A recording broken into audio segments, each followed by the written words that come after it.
control of the game. Caitlyn and Leona banned out early here from AL. They've been banning those out in the second rotation the previous games. Pantheon and Vi taken away by CFO, actually matching the bans that Anyone's Legend were doing when they were on the red side. So what will the priority be this time around? Annie was something that was hovered in the first game and is of course still available. The Nocturne ban, we see this come through later on in series, knowing how effective the champion can be, especially when the jungle pool gets thinned out. JunJia has had a Nocturne performance so far in this tournament, and they are respecting his proficiency on the champ.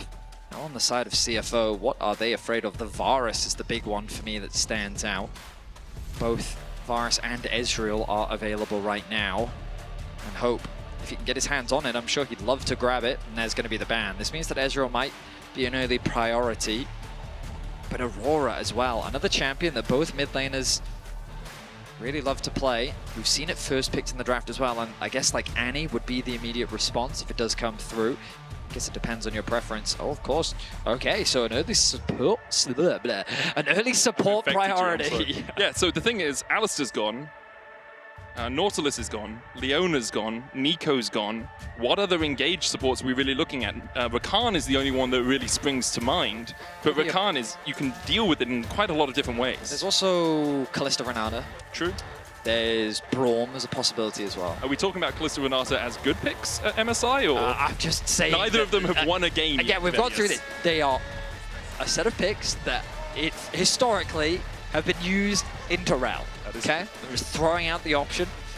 Oh, Trundle will be the pick for CFO on this first rotation. Maybe they're worried about a blind Scion as well. Yeah, the thing is, AL don't have to ban the Scion away from Driver because Rest is playing, which allows the Scion up for them. And CFO unlikely to pick the Scion themselves, because if you were going to draft Scion, you'd just play Driver, right? So it's Ezreal, Trundle as their two picks. Obviously, Trundle very good into the Scion, which pushes Flandre into a slightly different position when it comes to picks.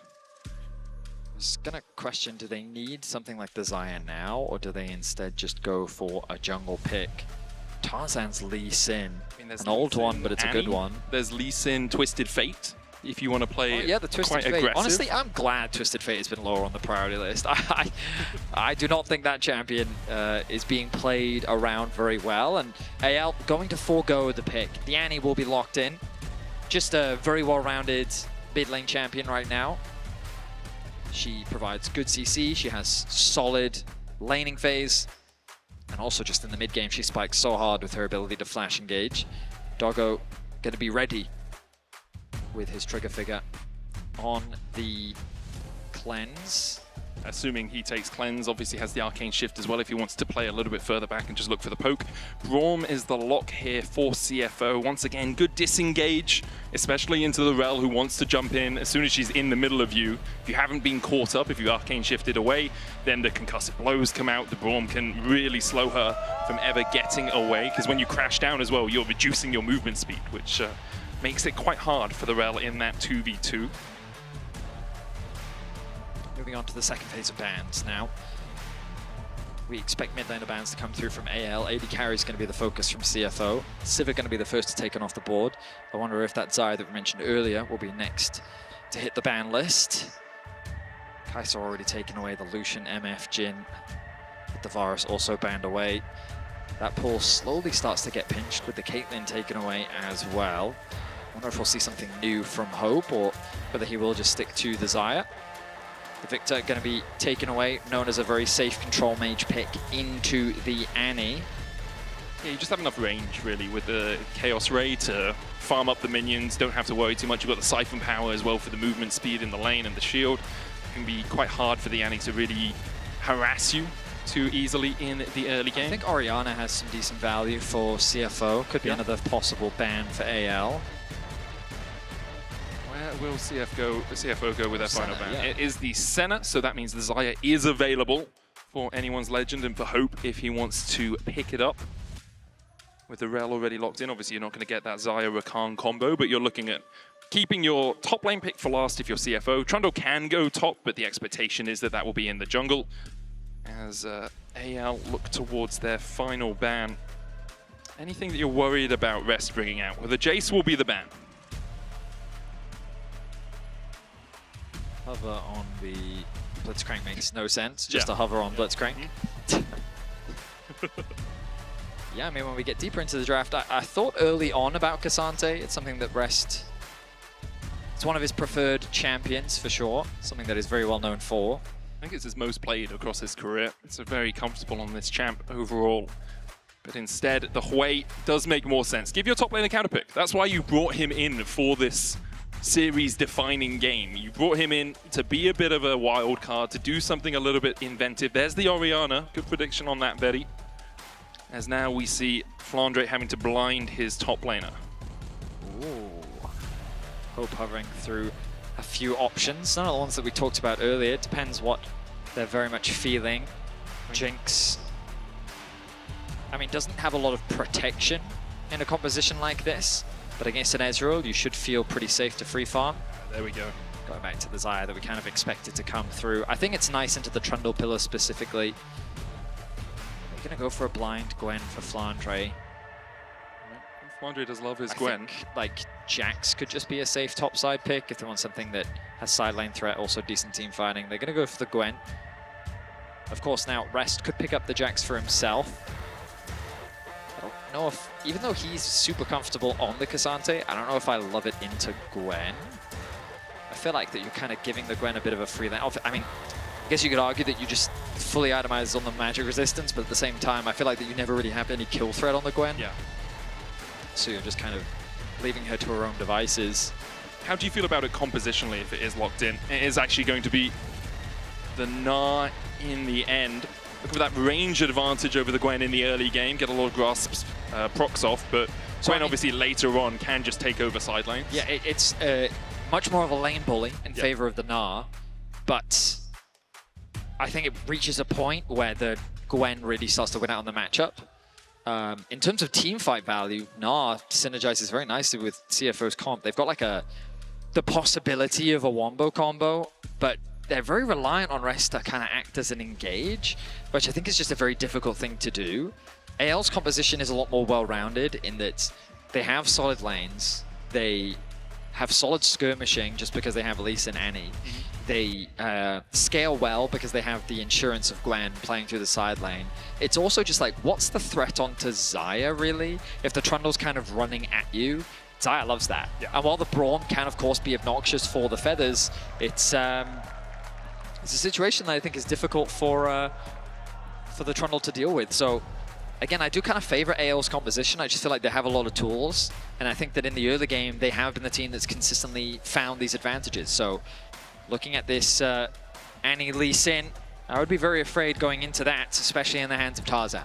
Oh, 100%. Tarzan on his fabled Lee Sin. Hasn't brought it out yet at MSI, but something that he's been known for across the years of his career. And with the series he's having so far as well, giving him something that can have playmaking potential just really facilitates anyone's legend through this early game. Okay, we're just all running into the same bush, are we? Kaiwing's there. Could be stunned up by Shanks with that disintegrate, but Kaiwing... Round 2. Well, he wisely walks away from them this time, Vedius. Kael can always just jump across the wall here, as we're going to actually head over to a quick interview, as Shox is standing by with Kadra.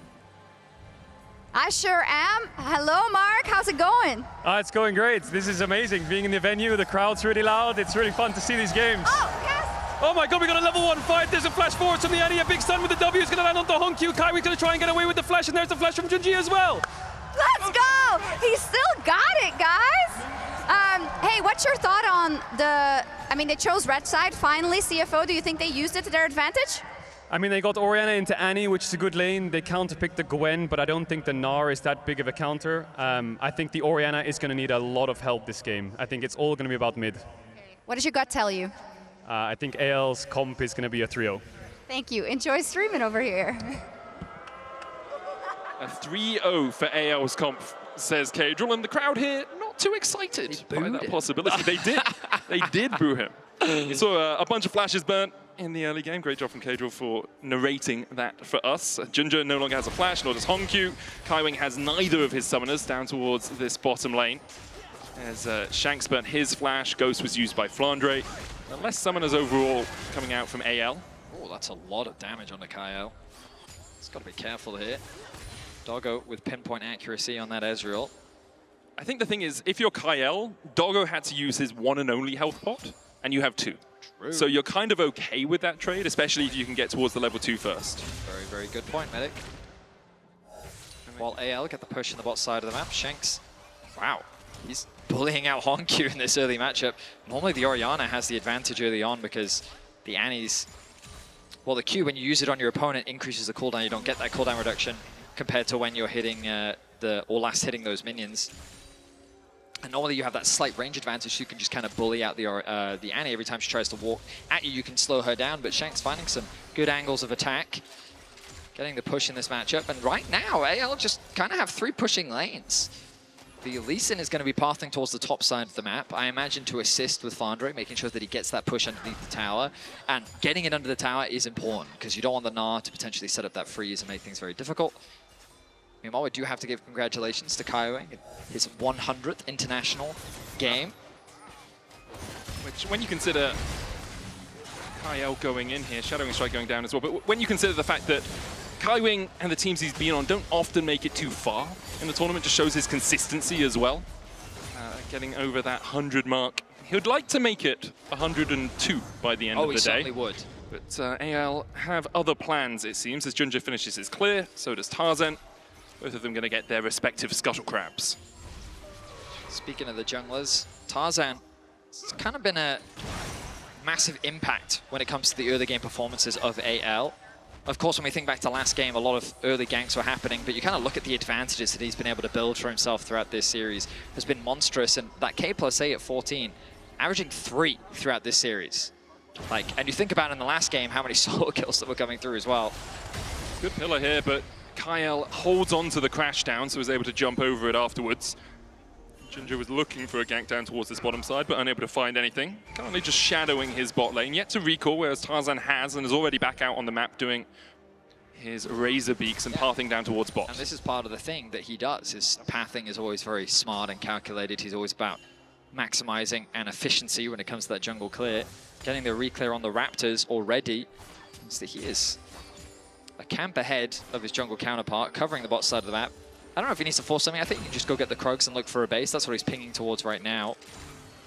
Just as the Krugs have started on the opposite side, so small gold lead already built up for AL. Nothing too significant for the time being, but this bot wave in a very comfortable spot for Hope and Kael. Yeah, they'll be very happy just holding it here for as long as possible. Obviously, Ezreal can eventually push it in with those Mystic shots. Tarzan is still covering here, as Kael might look for the mount up flip onto Kaiwing. Doesn't find it, and there's the back coming out from Tarzan. He'll path back out towards his top side and start clearing through his jungle once again. It feels so slow without 4 kills at level 1, Betty. Really? Does it? We're 5 minutes in and no one has a 1,000 gold lead. Still keeping my eyes on these junglers, though. I feel like we talked about it in draft. We've heard Kadril comment on it as well. This mid lane matchup is going to be super important. This is more of what we expect in the matchup. HongQ utilizing his range to chip away at Shanks' HP. After the back, he's feeling a lot more confident in that matchup now. The wave state's in a really good position for him. He can just keep doing exactly what you're seeing. Slowly but surely chip away at that HP bar. Now he's got level 6. He's kill range, but the level 6 is going to be ticked over by Shanks, popping the E as well. That extra bit of shielding. And the mana is a little too low, I think, for HongQ to actually threaten a kill. Both of them are going to have their flashes coming back up at the same time as Kaiwing tries to hold the wave here underneath the tower. Won't be able to do so. And AL wisely back away. Not really forcing for that plate. Want to get their recall off to match the fact that Doggo's got back and got himself a tier and the double longswords. With a 200 gold lead, we'll see if Hope can get a slight advantage in that lane as Tarzan shadows mid lane. I mean, if Shanks flashes in and lands that Tibbers with the stun up, there's the shockwave. HongQ flashes away well. That shockwave was perfect timing. Really well done. My goodness. I feel like he had to have been anticipating something. The way that Shanks was playing the lane there, it was definitely very suspicious from HongQ's perspective. JunJia was also in the river, so perhaps they had seen Tarzan pathing around that point, or JunJia just expected Tarzan to be nearby. Really well done by HongQ to avoid the pressure from that mid lane, but it does mean both their flashes are down once again, and a Trundle gank onto an Annie or a Lee Sin gank onto an Orianna. Flandre's here. And Kael has a flank position. JunJia still on that dragon. Tarzan looking for the steal. Flandre is going to join in. HongQ coming in from the side. Doesn't have that shockwave, but Does have enough pressure to force Flandre and Tarzan out. Kael looks for the Shadowing Strike. There's the crash down as well. JunJia's going to land the smite, hits level 6 off it. Could look for the subjugate, flashes away from the Sonic Wave. Flandre with the needle worked, only goes into the Unbreakable as Doggo begins to open up on Kael and Hope. Good Shadowing Strike is cleansed away by Doggo, but Kael has to flash himself. Doggo with the lethal tempo gets first blood. Hope flashes away, but is hit by the Winter's Bite beforehand. I don't think he's going to escape this. Another auto attack would be enough. There's another Winter's Bite. And HongQ will be gifted the kill. Good play caller back from Hope. HongQ gets on the board. CFO off to a fantastic start. AL, don't make the play happen in the mid lane. That's the first step of this whole process, because Shanks, after committing his flash, means that he's not really able to get involved in the play. He also went to the top side of the map as Flandre rotates down. The re-arrival of HongQ means that AL are fighting this fight on two different fronts. Tarzan has already been forced to use his W. It's hard for him to get back into the fight, and the engage comes through from Kael. But CFO wisely, they just hold their ground. JunJia is forced to flash out of the fight, but Doggo, he again just isn't afraid. Pops the cleanse, turns his attention onto Kael, lands that last auto attack, and Tarzan and Flandre can't do anything to assist. They get 2 kills, they secure the dragon. A strong position to be in right off the bat. The thing for Doggo is you've just seen Crash Down and Shattering Strike being used. The Rell can't do anything to you after that. The only thing you have to be concerned about is the Xayah, so he gets a free chance just to walk up and join up with the rest of his team. Great stuff by CFO. Anyone's Legend, though, will be able to pick up the grubs for themselves off their reset timings. It's Shanks matching up into rest on that top lane. Hope and Kael coming across just to make sure these grubs are securable. AL have got the first 2, and without JunJia in range, you have to think it will be 3. Good disintegrate there onto rest. He was looking for the Gnar back because JunJia was waiting just around the corner. It would have possibly been Shanks going down. No flash on him. JunJia with the pillar, gets the slow. Good stun into the Tibbers. Keeps JunJia at bay there from Shanks. Bit of supportal combat in the mid lane as Kaiwing throws up the shield to mitigate the damage coming through from Hope. CFO being as proactive as they can be on the map. After losing the grubs, right now the focus is on farming. I expect to see a readjustment of the lane assignments in the near future as the Dragon will be the next big point of contention. But for now, just a trade back and forth between the two teams, working towards that next major item. HongQ going for the rower build. Seeing it so often on mid lane mages. Kaiwing unbreakable a little bit late there. Does still have the 6, so the Glacial Fissure a looming threat for Kael and Hope. They didn't want to chase any further into it. You can see what Kaiwing was meaning to do there. If you put the Unbreakable, that shield up, you block the blades from coming back and managing to get the damage down, but in the end it still get rooted and get damaged. Some good vision as well for AL down towards this bot side river, which is going to start being cleared out by Kaiwing. HongQ getting the push in the 1v1, but is behind on CS to Shanks, and I actually really like that lane assignment from AL. The fact they've said, okay, Gwen, you can deal with the Orianna, and we're actually going to make sure the Annie has an okay time into the Gnar. Right now, it's red at the bottom of our screens. Rest has been farming well due to Flandre getting involved in that early dragon fight. Shanks losing out a little bit because HongQ did secure that first kill. Now, this build from HongQ, Merc Treads into the Rod of Ages, a lot of survivability, a lot of tankiness. Really helps when you've got kind of a wombo combo comp coming in at you from the other side. Problem is, in terms of damage, it's a little bit slower on the scaling side. So CFO got to be cautious about how they approach these early fights. The Trinity Force spike that they have on both Doggo and JunJia is going to be a valuable asset to play around. But still, something that they'll have to bear in mind is that if they try to overforce with a build like this on Orianna, you're not going to have access to that high level of damage from your mid laner for a little while. Well, the good thing for CFO is they did manage to take the first Drake, so if they want to give up the subsequent Drakes, they can wait a little while, right? It's 20 minutes before AL are fighting for a soul, whereas CFO can play around it a little bit quicker. I will say CFO haven't really been a team to give up neutral objectives, so my expectation is they'll still look to try and fight around them, but for the moment they're very happy just farming up these lanes, trying to mismatch, trying to get Flandre a little bit behind. He's about 13 CS, 2 waves behind Rest right now, who's having an okay time into that Annie on the top lane, but Shanks is farming up well himself, has the Ionian Boots of Lucidity. We're seeing a lot of Annies going towards the Malignants first, just so you can get more of those AoE stuns down in fights. Tarzan spotted on the mid wave. Good vision coverage was invested by AL around the dragon. They've been able to retain one ward on that blue buff. Observer's just panning over it now. But CFO have used this window to immediately move into the river, gain a bunch of vision control on the bot side. And they saw Tarzan move up towards the top side as well. It's going to move back towards the dragon, though. I think my big question over these next couple of minutes is how deadly is a Gwen or an Annie flank for CFO right now? Because unless they clear out that control ward, there are 2 teleports that can get behind them. If they force for this dragon and AL decide they want to take the fight, that could be the deciding factor. The fact that that control ward still stands there and the teleport can come in. Training force for Trundle. And for Rest. It's, CFO's kind of scary right now. Mm-hmm. And Tarzan is nowhere to be seen. I don't think they're contesting this medic. That is as good as gone for CFO. A couple of pings coming out on it. Kael did challenge the last Drake when perhaps he shouldn't have, and there's the teleport behind immediately. Corrected. AL looking for it. Kael and Hope putting some damage into Kaiwing. Shanks on the flank is a double TP. They're investing all of it into this fight. Rest only half Mega Gnar. Kael going in with the Magnet Storm only onto Kaiwing. The Sonic Wave back. There's the Shockwave as well. JunJia down to half HP. Hope begins to open up. Rest though jumps back in, looking for that Gnar. Gets Shanks against the wall. JunJia survives, and Shanks will fall. AL. They force the fight and they lose out heavily. What was the game plan here from AL? They were so late to the dragon. CFO saw the collapse coming in. They watched the TPs travel across the rift and onto that control ward.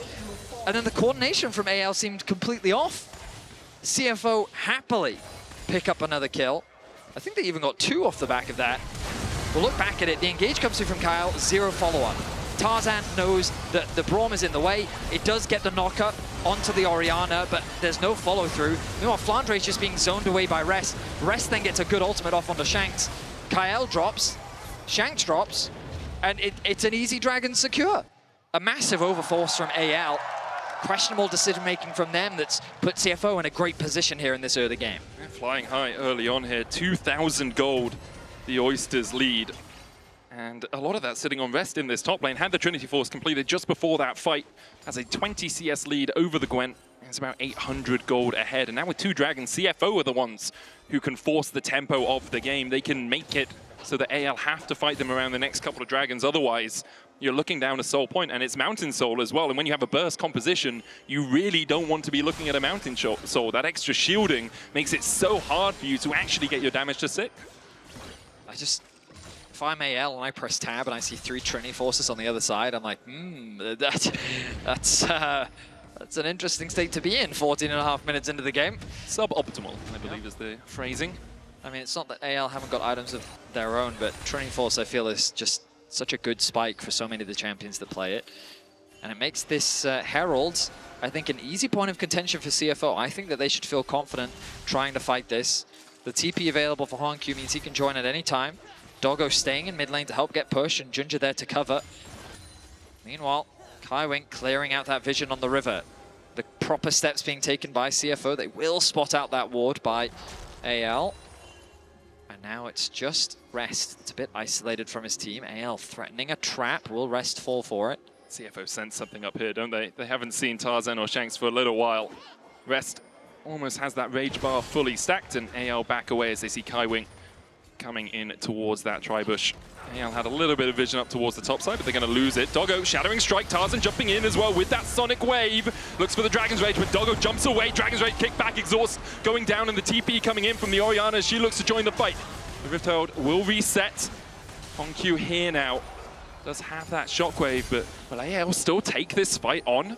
You've got Magnet Storm, you've got no flash on Kael. There's no vision behind the pit if he can find a flank position, but Tarzan's low doesn't have his Dragon's Rage. Both mid laners have their ultis available. You can see that Shanks is in a position looking for it. Flandre goes over the wall. It's into the back of the pit. Tarzan looking for the Sonic Wave. It's JunJia who secures it. There's the Tibbers. The Magnet Storm follow up, but the Shockwave will pull Kael back. He's stunned up with the concussive blows. He manages to survive. HongQ chasing him down. We'll get the Clockwork Wind up. Meanwhile, in the back of the pit, JunJia is going to fall. Rest looking for that Mega Gnar. HongQ is on the wrong side of this wall, but does still have a flash. And that Gnar's now Mega.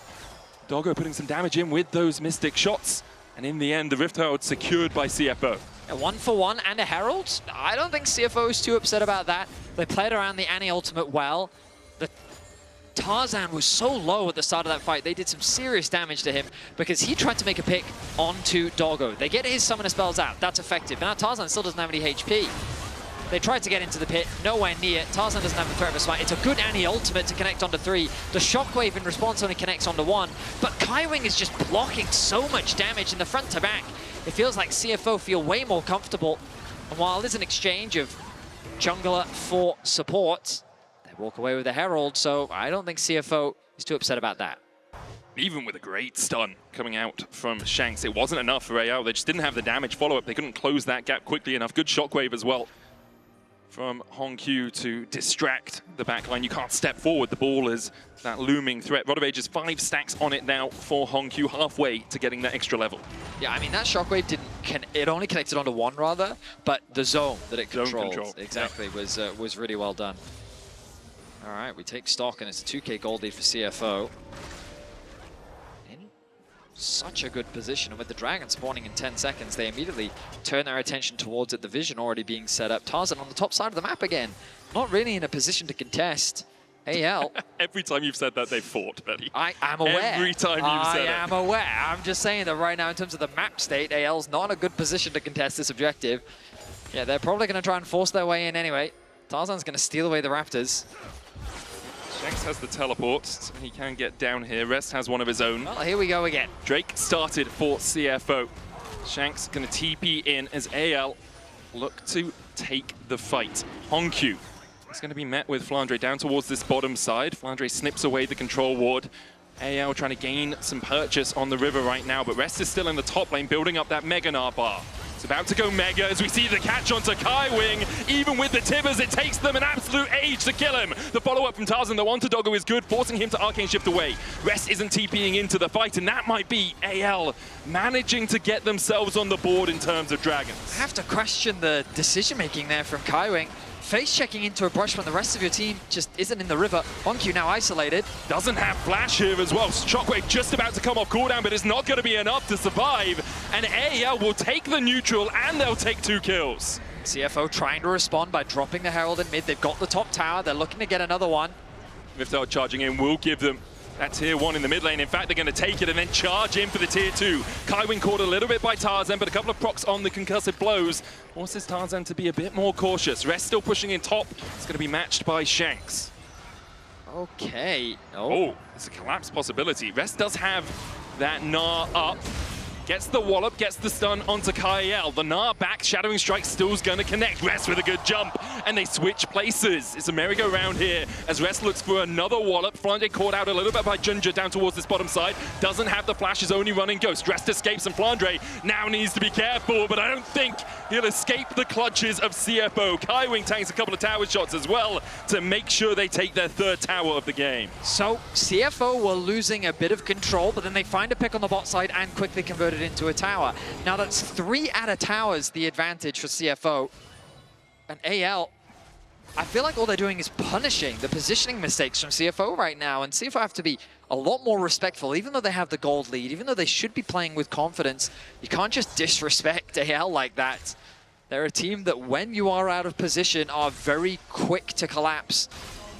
And they have the tools to do so yes, as well. do. Sonic Wave into Dragon's Rage kick. You've got the Tibbers, got the Magnet Storm as well. If you are on your lonesome, or even if there's only a couple of you and you don't have the Braum there to protect you, and you don't have a Mega Gnar who can disengage the fight for you, it can be really tricky here for CFO. They do still have, though, this substantial gold lead. 2K ahead, 2 Drakes to 0. They managed to pick up the feats as HongQ will just stop Kael's back here. Shockwave bringing him back. Kaiwing will look for the Winter's Bite. Kael remounts to try and get a bit of extra movement speed. Will land the Shadowing Strike, and now HongQ's out of position, and we talked about it. You can't be 2v3. HongQ trying to escape, but Tarzan's going to chase him down. Flandre has the flank position here as Rest TP'd in. Flandre needs to get out because the rest of CFO are going to collapse. Snip, snip, there you go. The needle works. It's 2 for anyone's legend. And just like that, the game swings the pendulum in favor of AL. Doggo across the wall lands a Mystic Shot, but doesn't hit with the Essence Flux. True Shot Barrage not available to him. Tibbers here to tank the Otacon a little bit. Will chase off Doggo. AL, they're doing it safely. JunJia can still look for the steal. Doesn't have the flash, but has the smite. Can step forward here. Hallowed Mist out from the Gwen as they look for the Otacon. JunJia's in there and he steals it away. Better Storm comes out, but Doggo finds 1, finds 2 with the True Shot Barrage. It's a triple. It's a quadra, and Doggo is barking. Doggo just pops off in the team fight.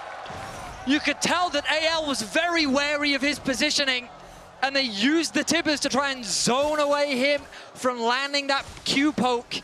But he still finds an angle. JunJia finds the steal. And while CFO was getting caught, they were making mistakes. It felt like they were giving the game over to AL. Just like that, Doggo comes in clutch. Keep your eyes on his positioning. On the right flank, he's connecting Q after Q. The pillar, making it very difficult for AL to escape as well. Hope really has nowhere to go. The smite at just the right time. Yes, they do lose Kaiwing, but Doggo with just perfect precision.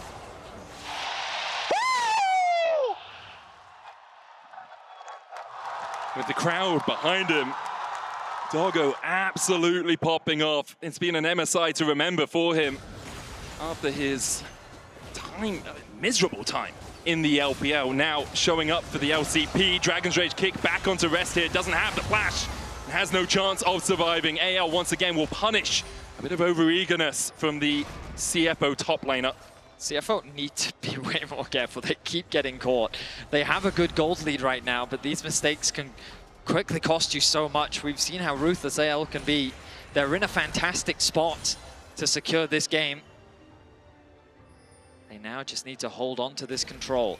Dragon spawning, 40 seconds. That top tower really can't be defended. AL make their way into the top side jungle. Now again, I will say, positioning-wise, AL not in a good position to contest. Yeah, I'm pretty sure they're giving this one. They're really good vision control. They've invested their vision on the top side. They have the push up here as well. With 20 seconds left, AL shouldn't be able to challenge this dragon. Shouldn't, in quotation marks. I would be surprised if they do, even after what we've seen so far in this game, because CFO not only have a 3.6 thousand gold lead, they also have 2,500 gold worth of petals from that other card, 29 to 9. That is a hefty chunk of change to be ahead because of the adaptive force it's given you. And you can see AL, for once, go along with our expectations. They back away, they'll get some vision towards the red side jungle of CFO, who put themselves on soul point with that mountain dragon.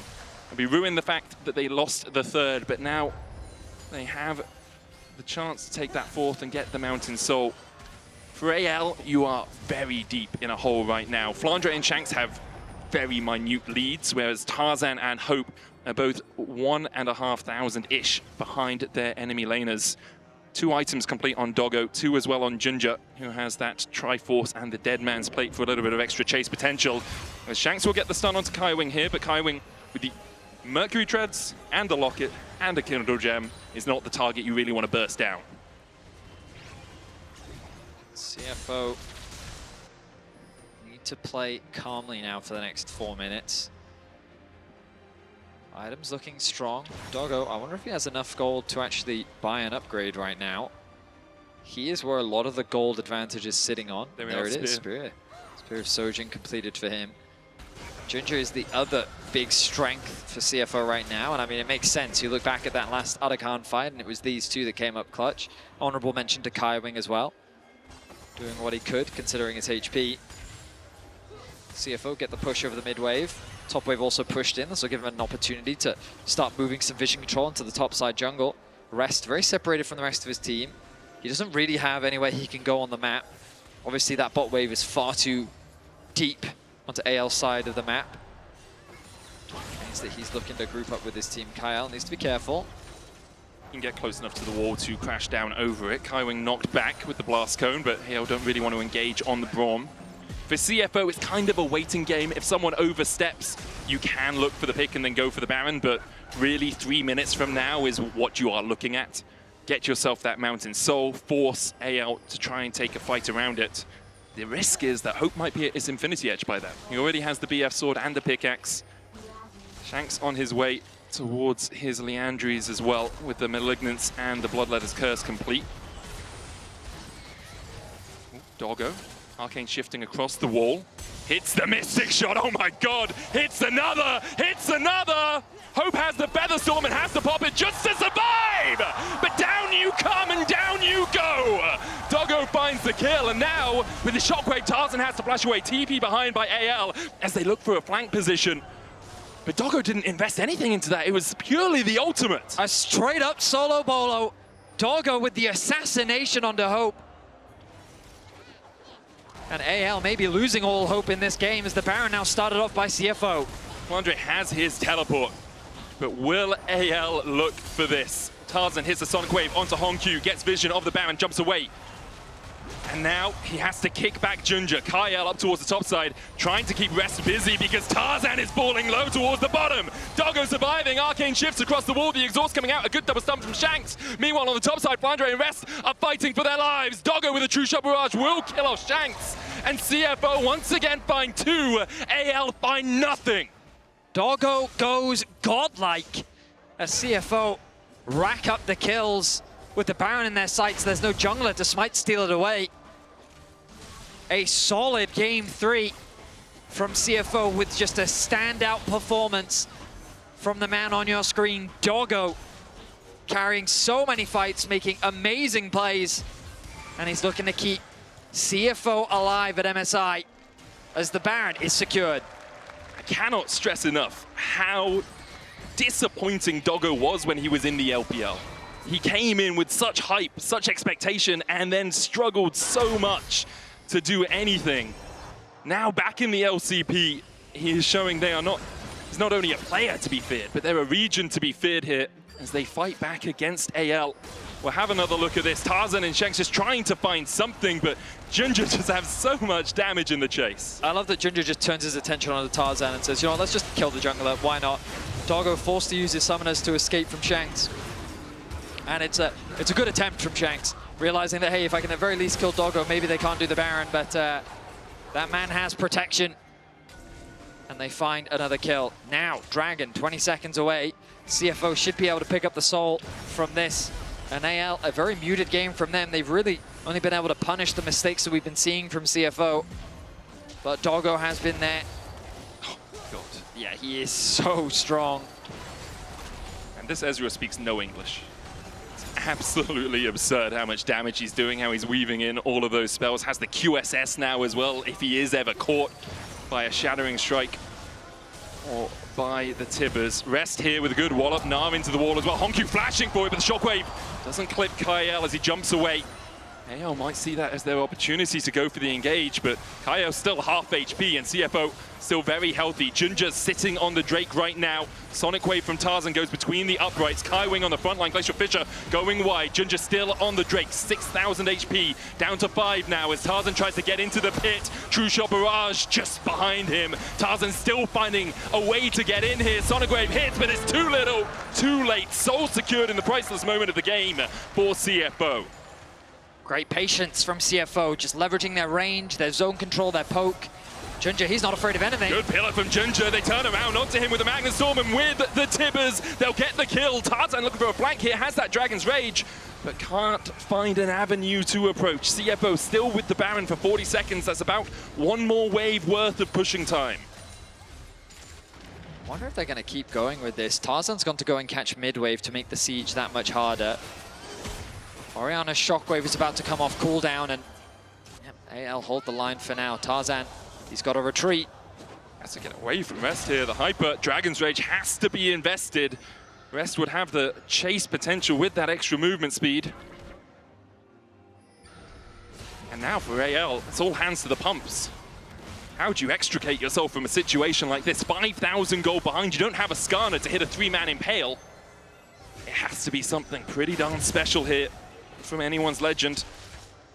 I feel like CFO with the lead they have, they don't need to slow this game down.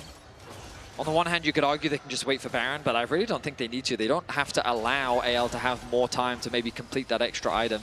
Instead, they should just get back out onto the map, leverage the fact that Doggo is doing so much damage. Sit underneath that tower, poke away at AL's HP bars, play through 2 lanes, and eventually you'll be able to crack into the base. I feel like it's simply a matter of time. They might just be waiting for Doggo's flash to be back up before they really push for any sort of major advantage, especially with Flandre actually being quite big on this Gwen, almost has that Rabadon's complete. The risk is, if the Gwen is on the back line, if Doggo gets CC'd 3 times because he has a cleanse and a Mercurial Scimitar, then perhaps Flandre can gobble him up and snip him down. But for the moment, CFO just splitting between these 2 lanes. Rest is going down towards that bottom side. Baron buff obviously has expired, so they don't have those enhanced minions to help them with the push. Pillar down onto Shanks, who does have flash but doesn't need it, uses the Tibbers to dissuade CFO from advancing any further. I mean, Shanks just did no damage. The Mountain Soul plus the high HP, the resistances, he is not really melting anyone. Sure, HongQ's getting a little bit low, but now the burst is gone, Shockwave connects, chunking out Shanks. Will survive. Next wave a little way. There's the TP. Flandre going in.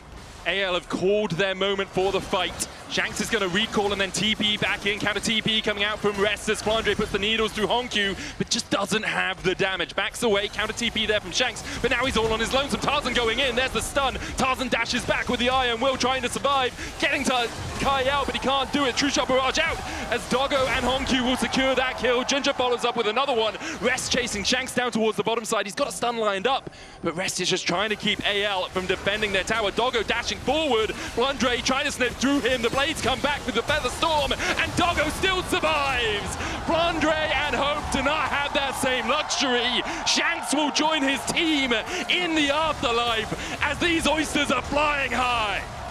It's a 5-0 ace. CFO set their sights on the Nexus, and they're looking to keep their hopes alive here at MSI. CFO proving the comeback in Game 2 was not a blip as they get 1 game and start to come back in this series.